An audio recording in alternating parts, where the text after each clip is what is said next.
let's continue to talk about what has been coming out of the United General Assembly, because one of the things that is critical now is that as all the heads of state will be heading back home, what can they say they're going to be doing to make sure that those SDGs are met? And we've got with us SABC News International Editor Sophie Mokoena, who is joining us in studio right now. Before we even begin, Sophie, with unpacking what has been said and whether or not it's mission accomplished, let's talk about today, what has been on the agenda. Well, today the debates did continue. The first person today in terms of the list, it was the president of Malawi, who spoke about a need for the body to be united, but also in terms of prioritizing development rather than getting caught into these squabbles, particularly the power struggle of the big nations and those who are developed. He made a very strong appeal to developed countries to assist the developing countries. You know that Malawi had challenges, the issue of drought and the issue of poverty in that country.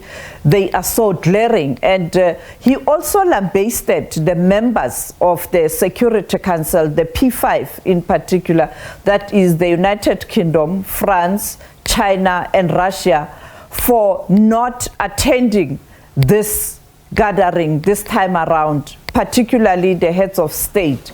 You know that they are not there. And he pointed out that this is a clear indication that those who have veto powers within the Security Council are not willing to transform the Security Council, because they knew very well that this matter was going to dominate the discussions at the UN. Let's take a listen at what the President of Malawi had to say, if we have that clip.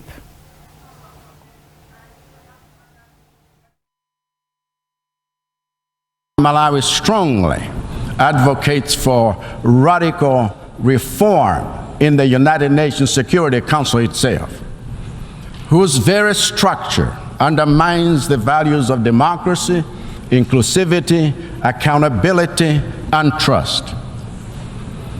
It is no accident that at this 78th session of the United Nations General Assembly, focused on rebuilding trust and solidarity, only one head of state from the permanent members of the UN Security Council showed up.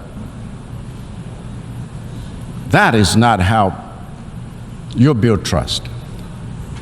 That is not how you show solidarity. That is not accountability. That is not leadership. As such, I believe President Biden said it so well here. And Malawi joins the United States in insisting that Africa must have a permanent seat on the UN Security Council with veto power.